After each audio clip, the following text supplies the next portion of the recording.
Bienvenue au sein de notre émission Autrement dit. C'est un véritable plaisir pour nous de vous recevoir une fois de plus. Et nous accueillons aujourd'hui Marvin et Kervin qui nous aideront à discuter de cette nouvelle étude et qui nous accompagneront pour pouvoir démêler un peu ces questions qui tournent autour d'un nouveau thème, les nations. Je m'en vais vous lire le texte central qui se trouve dans Psaume 46, verset 10.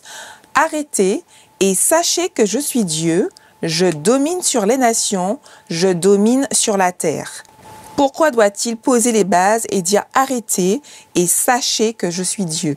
Alors, Dieu n'a pas besoin de s'auto-congratuler, de mettre en évidence. S'il le fait dans ce paragraphe pour pouvoir interpeller le peuple d'Israël. D'accord. En leur disant, arrêtez ce que vous faites, vous n'êtes pas dans la bonne voie. Je suis Dieu, je domine effectivement, j'ai toute autorité. Et c'est dans ce contexte-là qu'il va mettre en évidence cette autorité. Mais quand on est Dieu, quand on domine, on n'a pas besoin de Dieu qu'on domine. Sauf quand il faut rappeler quelle est la chose la plus importante. Et dans ce cadre-là, c'est pourquoi Dieu vient dire, attention, parce qu'il va dire, arrêtez, n'allez pas plus loin, ne continuez pas dans la voie dans laquelle vous vous êtes engagé. C'est un rappel à l'ordre et pas simplement un effet dominé-dominant. Le terme utilisé, le verbe utilisé est bon, un rappel. Rappeler quelque chose qu'ils sont supposés savoir, mais ils se sont éloignés. Et Dieu les interpelle. Mais où allez-vous? Que faites-vous? Revenez à la raison. Rappelez-vous qui vous a tiré de là. Rappelez-vous qui était là. Rappelez-vous qui je suis. Donc, c'est un rappel. Pas un dominant dominé, mais au contraire, souvenez-vous de qui je suis et qui vous êtes. N'oubliez pas ce que je suis, ce que j'ai fait pour vous. Merci Kervin, merci Marvin déjà pour ces premières bases. Et nous allons tout de suite nous plonger au cœur du texte afin de découvrir exactement ce que Dieu veut nous faire ressortir au sein de ces différents textes.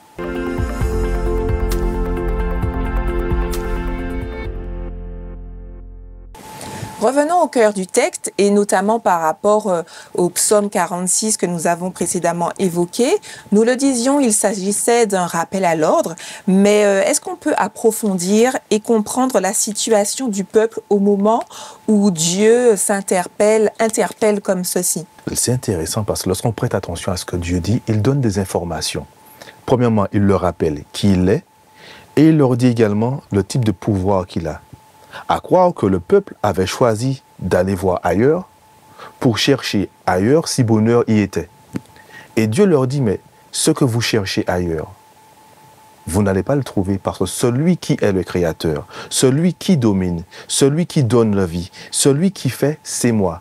Or, le peuple, justement, allait ailleurs, mais se comportait comme les peuples aux alentours, se détournait de Dieu et faisait comme les autres peuples aux alentours, qui eux avaient un comportement de paganisme, donc qui adoraient plusieurs dieux, et le peuple d'Israël qui, au lieu de leur montrer qui était le véritable Dieu, ils se mettent à adopter les mêmes us et coutumes que les peuples aux alentours. Donc Dieu leur rappelle, mais où allez-vous? Que faites-vous? N'avez-vous pas oublié qui je suis? Ce que vous cherchez ailleurs, vous ne le trouverez pas parce que je suis Dieu. C'est moi qui fais. Et puis ce que Kevin est en train de dire, en termes de rappel, nous sommes dans le psaume 46 sous un cantique. Un texte qui avait vocation à être répété, à être utilisé dans le service pour rappeler la grandeur de Dieu. Puisque cette portion, arrêtez, sachez que je suis Dieu, je domine sur les nations, je domine sur la terre, est inscrite dans un cantique beaucoup plus large qui parle de la puissance de Dieu, qui parle de la protection de Dieu. Quand il dit au verset de Dieu est pour nous un refuge, un appui, un secours que j'avais dans la détresse, il va développer. Nous sommes sans crainte quand la terre est bouleversée, quand les flots mugissent. Il est en train de montrer que finalement, ce cantique est là quand il est répété pour pouvoir se rappeler la grandeur de Dieu. Donc, il est tout à fait normal que lorsque le peuple s'éloigne, que Dieu puisse dire, attends, arrêtez, sachez que je suis Dieu. Et que ce soit inscrit dans ce cantique comme rappel de la grandeur de Dieu. Est-ce qu'il n'y avait pas aussi un devoir d'exemplarité du peuple d'Israël par rapport à cette présence de Dieu et du fait qu'il soit complètement au-dessus de tout? À cette question, je dois dire tout à fait, parce que tu as dit le peuple d'Israël, Israël qui signifie enfant de Dieu. Donc, ils sont supposés représenter Dieu auprès des autres nations. Or, dans leur comportement, non seulement ils ne représentent pas Dieu, mais en plus, ils portent atteinte au nom de Dieu. Donc Dieu leur dit, mais rappelez-vous qui je suis. Je vous ai tiré, je vous ai amené ici. Et je vous demande, à travers ce que vous faites, d'attirer les autres peuples à moi. Or, par votre comportement, vous les éloignez de moi. Est-ce que là encore, quand on lit la Bible, on doit s'étonner de cette méchanceté et de toutes ces conséquences qui ont vraiment court-circuité leur relation peut-être avec Dieu? Alors, malheureusement, on ne peut pas s'étonner parce que lorsqu'on a une lecture suffisamment claire du texte biblique, et notamment lorsqu'on revient dans la période dans le livre de Genèse, où on voit ce péché qui va rentrer au travers de cette désobéissance d'Adam et Ève, ce péché qui est la séparation d'avec Dieu. Et pendant toute l'expérience humaine, notre expérience est pétrie dans ce que nous sommes en tant qu'êtres humains, des êtres éloignés de Dieu. Donc la Bible n'est que le reflet, l'expérience du peuple d'Israël déjà n'est que le reflet d'hommes, de femmes, qui à un moment donné choisissent d'être avec Dieu, mais prennent de la distance. En dépit de ce que Dieu fait, vont décider que ça ne leur convient plus. Ce n'est pas pour eux. Dieu leur demande d'être le roi, celui qui siège sur le trône d'Israël. Non, non, nous voulons un autre roi. Pourtant, il y avait matière à jouir des bénédictions. Et c'est un peu notre expérience. Donc, on n'a pas à être surpris, d'autant plus que le texte biblique a été fait pour nous permettre, nous, de pouvoir nous situer par rapport à ça. Comment se dire que Dieu existe et est ancré avec le texte biblique, malgré tout ce qu'on voit? Est-ce que la Bible peut nous apporter des réponses qui sont actuelles par rapport à ce texte? Mais par rapport à ce texte, je dirais enfin, oui. Par rapport à l'ensemble des passages, tu as cité Genèse, mais est-ce qu'on peut y retrouver quand même des réponses? Tout à fait. Marvin a mis en exergue, en fin de compte, le côté où l'être humain s'est séparé de Dieu. Donc, nous en tombons dans une imperfection. Mais ce qui est merveilleux, c'est que dans cette imperfection, Dieu va se révéler. Dieu va utiliser des éléments imparfaits pour justement révéler sa perfection et ramener l'homme à lui. Le premier exemple, c'est lorsque Adam et Ève ont choisi d'aller manger le fruit de la connaissance du bien et du mal, alors que Dieu leur avait offert le fruit de la vie. Ils s'éloignent de Dieu, mais Dieu vient vers eux. Et Dieu va leur révéler justement le fameux plan de la rédemption. Ce plan de la rédemption, il y aura souffrance pour la race humaine. Mais à travers cette souffrance, Dieu va les ramener. Et il va leur ramener en leur promettant justement un Messie qui viendra. Et à travers la vie de ce Messie, il a pour but de les ramener au point initial. Donc, nous voyons que même s'il est vrai que dans l'imperfection de l'être humain, il y a des choses qui sont totalement absurdes, mais Dieu est capable d'utiliser notre imperfection pour nous ramener justement à lui. Est-ce qu'au moment où Adam et Ève pêchent, est-ce qu'ils font entrer aussi en eux, dans le cœur de l'homme, l'envie de dominer et de gérer différemment par rapport à Dieu? J'aime bien ce que tu dis quand tu dis fonctionner différemment que de la manière dont Dieu souhaitait qu'il fonctionne. Parce que la domination, il l'avait déjà. Lorsqu'on regarde Genèse chapitre 1er, le verset 28, voici ce qui est dit. Dieu les bénit et Dieu leur dit, soyez féconds, multipliez, remplissez la terre et l'assujettissez. Dominez sur les poissons de la mer, sur les oiseaux du ciel et sur tout animal qui se meut sur la terre. Dieu leur a donné la domination sur tout ce qu'il a créé. Donc la domination, il l'avait. Maintenant, ils ont voulu voir autre chose. Dieu leur a dit, vous ne mangerez pas de l'arbre de la connaissance du bien et du mal, alors que vous avez la possibilité de manger de tous les arbres du jardin. Une interdiction a été posée. Dieu leur dit, dans votre domination, rappelez-vous que je suis le Créateur. Et c'était ça, cette interdiction. Rappelez-vous que je suis le Créateur et je vous donne une règle en qualité de Créateur. Ils ont choisi d'aller au-delà parce que, bon, la femme vit que l'arbre était bon à manger et bon à ouvrir l'intelligence parce que le serpent lui a dit, vous connaîtrez le bien, le mal, voir les choses différemment, alors qu'ils avaient tout ce qui leur était nécessaire et plus ils avanceraient, plus ils recevraient davantage. Ils ont fait le choix, malheureusement, de voir les choses autrement. Certains disent qu'il s'agit plutôt d'un commandement, d'autres d'un avertissement. De quoi s'agit-il justement? Tu en parlais du verset au sein duquel on peut retrouver « Tu pourras manger de tous les arbres et le jour où tu en mangeras, tu mourras ». C'est un commandement, c'est un avertissement, c'est une interdiction. Qu'est-ce qu'on peut en dire justement par rapport à Dieu et à ce verset? Dans ce verset, c'est à la fois Dieu les informe de quelque chose et en même temps, il leur rappelle, comme tu le disais, qu'il est Dieu. Et dans sa toute puissance, il leur dit, je ne vous dis de ne pas consommer ceci. Pas parce que je veux vous cacher quelque chose, mais si vous en consommez, vous allez mourir. Alors, est-ce que dans les 10 commandements qui sont communément cités, tu ne tueras pas, est-ce que c'est une information simple? C'est plus qu'une information, c'est une invitation. Or, le texte semble être structuré de la même façon. Est-ce que ça ne ressemblerait pas aussi à un commandement? On pourrait le voir comme un commandement. Mais si on le voit comme un commandement, c'est qu'en fin de compte, on saute une partie. Parce que d'après ce que Marvin a lu tout à l'heure, dans Genèse chapitre 1er vers la fin et ensuite le verset 2, Dieu dit, il va créer. Après, il met il place tout premièrement pour l'homme et la femme et il leur dit, voici, je vous donne tout ceci. Donc on pourrait dire, est-ce qu'il leur ordonne, faites ceci? Il leur dit, tout ceci est à vous. La seule chose, je vous demande de ne pas aller là. Donc maintenant, c'est détaillé en 2 parties. En fait, c'est vrai qu'on va mettre l'accent, est-ce que c'est un ordre, un commandement? Mais moi, j'aime bien revenir à la base. Dans ce qu'on vient de lire, Dieu donne tout ce qui est nécessaire.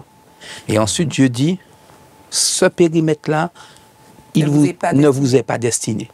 Vous avez tout ce que je vous ai créé, mais ça ne vous est pas destiné. Lorsque tu prenais les 10 commandements, comment cette portion est amenée? Il va leur dire, alors Dieu prononça toutes ces paroles en disant, je suis l'Éternel ton Dieu, qui t'ai fait sortir du pays d'Égypte, de la maison de la servitude. Voilà comme ça que Dieu va introduire cet ensemble de règles en leur disant, j'ai fait ce que vous n'étiez pas en mesure de faire. Je l'ai fait pour vous. Et leur délivrance a été faite à coup de miracle. Les 10 plaies d'Égypte, l'ouverture de la mer, j'ai fait ce que vous n'étiez pas en mesure de faire. Pour ce faire, je vous demande, puisque vous êtes entrés sous mon autorité, de respecter cet ensemble de... On a un problème, on semble avoir une difficulté avec ça, alors qu'il s'agit simplement d'un Dieu qui dirige. Il y a bien des règles aujourd'hui. Oui, nous sommes habitués, un cadre. Nous sommes habitués aujourd'hui à avoir des règles, des lois qui régissent notre fonctionnement. Est-ce qu'il s'agissait plutôt d'une présentation en 2 parties? Le don entre guillemets, de nourriture et cette information c'est de plus Dieu. Qu'une information. Hein. Parce que, effectivement, moi, je la vois en 2 parties. La première, voici tout ce que j'ai mis pour vous, et ceci, c'est pour vous. Maintenant que vous savez tout ce que j'ai mis à votre disposition, sachez que ceci ne vous est pas permis. Et on retrouve ceci dans Genèse, le chapitre 3. Lorsque Adam et Ève ont péché, Dieu va dire à Adam, as-tu mangé le fruit que je t'avais défendu de manger? Donc, première partie, j'ai fait et je vous donne tout ceci. Seconde partie, je vous demande, je vous interdis, je vous dis, ceci, vous n'y avez pas droit. Est-ce que ça nous donne aussi des indications sur la relation homme et Dieu? Je vois ça un peu pour revenir un peu le psaume 46, où Dieu me dit aussi, reste à ta place. Je le vois comme étant un rappel de qui est Dieu et qui je suis. Dieu me donne des indications. S'il me les donne, c'est pas forcément mon bien. L'exemple que tu as pris, le peuple d'Israël qui sort de la captivité, Dieu leur dit, je vous donne ceci, je vous offre maintenant une liberté. Mais pour que cette liberté soit totale, je vous demande de respecter ceci. Donc, Dieu me dit, reste à ta place et laisse-moi à ma place et tu verras que tout fonctionnera bien. Je passe tout de suite à Daniel. Est-ce que là aussi, Dieu a fermé sa place dans nos cœurs et dans nos vies quand on parle du passage justement de Nebuchadnezzar avec Daniel? Ah oui. Alors, ce passage, c'est vrai qu'on peut mettre l'accent d'emblée sur ce songe qu'a eu Nebuchadnezzar, où Dieu va révéler à Nebuchadnezzar une réalité et dont il ne se souviendra pas. Mais ce passage met en évidence une chose. Quand l'individu choisit d'avoir une proximité avec Dieu, il est capable de bénéficier de la connaissance que Dieu a. Daniel a été celui qui a été choisi par Dieu, mais il était déjà dans les dispositions pour pouvoir être celui par lequel Dieu allait révéler. Dieu a un plan. Son plan, c'est aussi de se révéler à ce roi.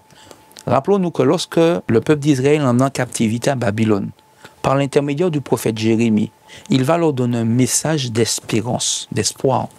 Message qui ne sera pas non plus accepté, puisque beaucoup ont dit non, non, non, c'est pas l'Éternel, Dieu veut qu'on se rebelle. Voici ce que Jérémie dit. Ainsi parle l'Éternel des armées, le Dieu d'Israël, à tous les captifs que j'ai amenés à Jérusalem, de Jérusalem à Babylone.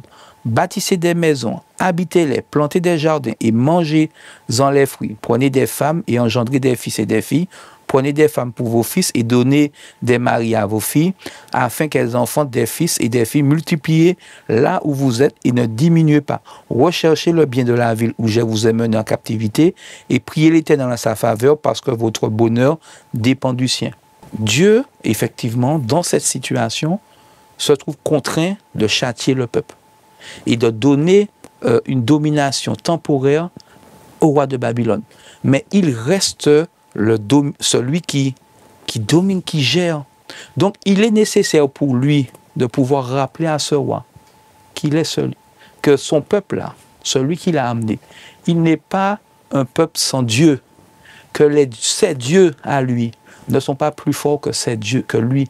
Parce qu'il arrive à lui donner un songe et à lui enlever déjà l'image du songe et que c'est son serviteur qui lui donne l'explication. Et voici comme ça que Dieu fait ce travail d'accompagnement de son peuple pour garantir à son peuple que tout ce qu'il leur dit là, faites en sorte que votre parcours durant l'exil soit le plus agréable. Et je m'assure qu'au niveau là où vous ne pouvez pas aller, que je sois là. Nous, on a le texte, donc on peut le dire, bon, le peuple n'avait pas forcément, on le comprend par la suite. Et c'est comme ça, c'est la beauté de l'accompagnement de Dieu, mais Dieu te dit simplement, je domine.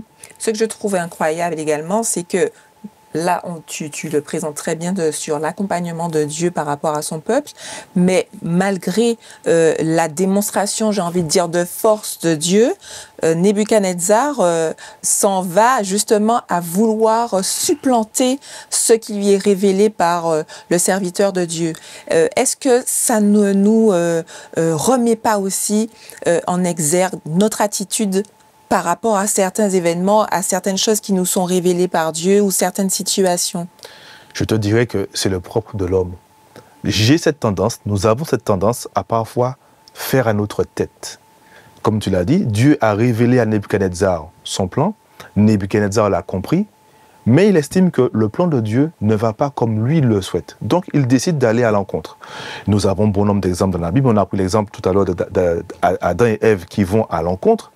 Mais nous aussi, et lorsqu'on observe parfois les enfants avec leurs parents, les parents donnent des indications, des informations à leurs enfants, et parfois l'enfant, tout en regardant le parent, lui montre qu'il fait exactement le contraire, et parfois même avec le sourire.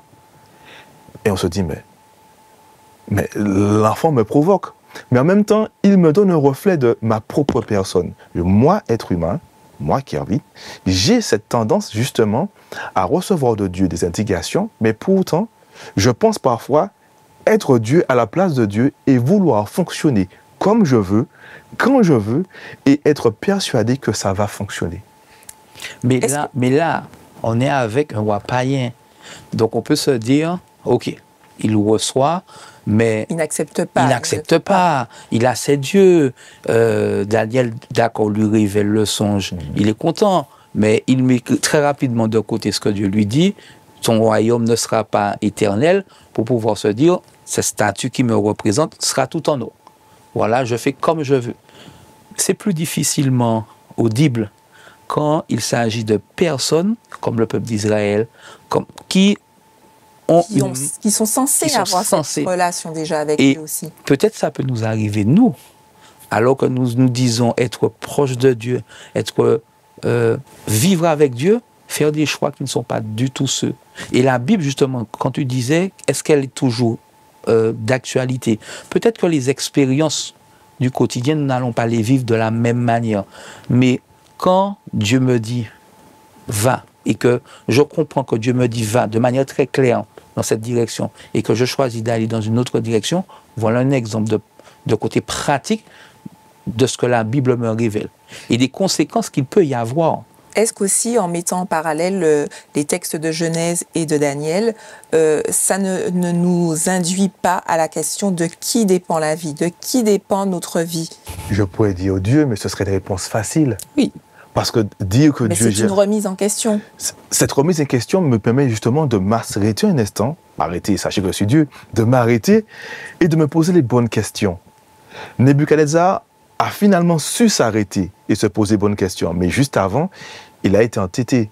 Et tu as pris l'exemple, lorsque c'est le peuple de Dieu qui parfois, ça peut être aussi difficile. Nous avons un exemple où la Bible demande à son peuple, donc Dieu s'adresse à son peuple, lui dit, voilà ce que j'attends de toi, c'est que tu pratiques la justice, que tu aimes l'équité et que tu adores Dieu. Pourtant, à plusieurs reprises dans l'histoire de l'humanité, l'Église est passée non seulement à côté, mais elle a opprimé. Donc, et c'est là où je me dis, il serait peut-être temps que je m'arrête et que j'analyse quelle est ma compréhension de Dieu, quel est le regard que j'ai de Dieu et comment moi je me positionne par rapport à lui. Est-ce que je comprends ce qu'il me demande? Est-ce que je vis par rapport à ce qu'il m'invite à faire? Ou alors, un peu comme Nebuchadnezzar, j'ai entendu, mais ce que Dieu me propose, ça ne me plaît pas. Je préfère faire comme moi je le veux. Merci Kervin, merci Marvin. Nous clôturons cette partie pour pouvoir aborder ensemble quelques aspects pratiques.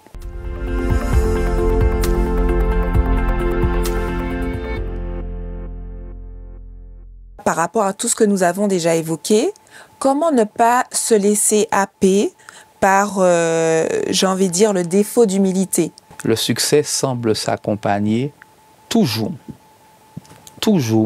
de ce défaut d'humilité. Ceux qui aujourd'hui manifestent de l'humilité en dépit du succès, c'est parce qu'ils sont capables de se rappeler ce qu'il y a de plus important. Le succès dans les affaires, le succès dans des entreprises ou autres, oui, mais ça ne définit pas l'être humain. Et nous avons déjà eu à le dire sur ce plateau. Ce qui doit définir l'être humain, c'est qui il est et d'où il vient. Nous croyons que nous venons de la volonté de Dieu. Donc lorsque nous gardons en tête que c'est Dieu qui donne les ressources, c'est Dieu qui donne les moyens, nous ne sommes pas des personnes qui allons s'enorgueillir de ce que nous avons. Et lorsque nous savons aussi que Dieu nous invite à être des bénédictions pour ceux qui en ont moins. Donc ma réussite, quand elle est guidée par Dieu, doit servir à pouvoir aussi offrir un mieux-être. Donc il n'est pas possible. Alors non, je me reprends. Je dis il n'est pas possible. Non, c'est pas qu'il est possible. Il est possible de se montrer orgueilleux et de vouloir dominer, mais c'est un travail quotidien. Et nous croyons que ce travail se fait avec Dieu dans nos vies, qui sous les petits détails. Fais attention, tu disais, comment ne pas écraser parfois certains? Et surtout ceux qui m'ont fait du mal. Oui. Surtout ceux qui... On se trouve en position de force. Je me trouve en position de force, ma caille pigeon. Je vais finalement te faire ressentir toute la douleur. Et je crois que c'est parce que Dieu nous accompagne, qu'il nous permet de replacer les choses. Non, ta réussite ne doit pas t'emmener à devenir méchant. Et puisque tu marches avec l'esprit, l'esprit t'emmène dans une dynamique différente. Par rapport à cette dynamique, est-ce que aussi l'abandon de soi, la gestion de nos vies par Dieu et le terme très en vogue, le lâcher prise par Dieu, est aussi essentiel pour pouvoir parfaire cette relation avec Dieu? Je reviens encore sur arrêtez, sachez que je suis Dieu. Lorsque je reste à ma place, je n'ai aucun problème avec les autres. Parce que je ne me sens ni supérieur ni inférieur à, mais en fin de compte, nous avançons ensemble. Et cela me rappelle, en fait, lorsque j'étais au lycée, nous avions un professeur d'histoire-géographie. Ce monsieur, il était extraordinaire. Lorsqu'il prenait la parole et qu'il nous rapportait des choses, nous étions totalement ébahis. Et je me souviens souvent, nous nous disions, mais monsieur, mais vous connaissez des choses mais incroyables. Et il avait cette phrase qui nous disait souvent, et j'en ignore encore davantage. Et cette phrase, je ne l'ai pas oubliée. Me ramener à ma place. Et tant que je reste à ma place, ça ira. Ne pas m'orgueillir de ce que je sais, mais plutôt me rendre compte, aujourd'hui je sais ceci, et ce que je sais, je peux transmettre, partager, mais me rappeler que ma source, la source de ma connaissance, la source de ma sagesse, la source de ma force, la source de qui je suis, c'est Dieu. On a quand même toujours envie de maîtriser. Ah, mais bien entendu. On a toujours envie de maîtriser. Alors, comment faire pour ceux qui nous écoutent, pour qu'ils puissent avoir justement des pistes pour pouvoir, en situation de crise, parce que ça arrive aussi dans des situations conflictuelles ou dans des situations de tension, à avoir envie d'imposer j'ai envie de dire son pouvoir sur la situation. Donc, comment se ramener, même si tu le disais sur le défaut d'humilité, c'est vraiment un travail de longue haleine, mais dans une situation donnée, comment faire pour se rappeler que Dieu maîtrise tout, que Dieu est au contrôle? Alors déjà, se rappeler que nous n'avons pas la maîtrise totale sur les événements. Même si nous cherchons à sécuriser au maximum, et lorsque nous sommes dans une position dominante, il y a toujours cette part de maintien cette sécurité, elle est fluctuante. Il suffit que les forces en présence changent pour que je me retrouve dans une position amoindrie. Donc forcément, à garder ça en tête me permet de ne pas, justement, être dans cette idée d'oppression. Parce que aujourd'hui, je suis en position de force, demain, je peux me retrouver en position de faiblesse. Et puis être dans cette dynamique de se dire, Seigneur, aide-moi. Seigneur, aide-moi. Tu sais, quand il dit, ton enseignant, j'ai encore davantage à apprendre. Oui, j'ai encore davantage à apprendre sur ma capacité à me montrer humble. Parce que des fois, on a l'impression qu'on arrive à un certain niveau et puis c'est bon. Mais mis dans des situations, où il nous faut, on perd cette sécurité que nous avons créée, c'est là où il faut se dire, Seigneur, mais c'est toi qui peux. Et c'est dans ce cas-là, au revenu au Psaume 46, Dieu est pour nous un refuge, un appui, un secours qui ne manque jamais dans la détresse. Je sais que quand ça va bien, je m'appuie sur Dieu, mais aussi quand ça va mal, jouer un appui sur lequel m'appuyer pour pouvoir avancer. Et ça me permet justement de lâcher prise. Parce que nous ne maîtrisons pas les choses. Qu'on le veuille ou non. Oui, tout à fait. Et c'est seul Dieu qui peut nous accompagner. Et nous vous remercions d'ailleurs, Marvin et Kervin, pour toutes ces interventions et ces réponses. Ce sont là les mots de la fin. Nous vous donnons rendez-vous à une prochaine émission d'Autrement dit. D'ici là, vous pouvez liker la page et la partager autour de vous. À bientôt.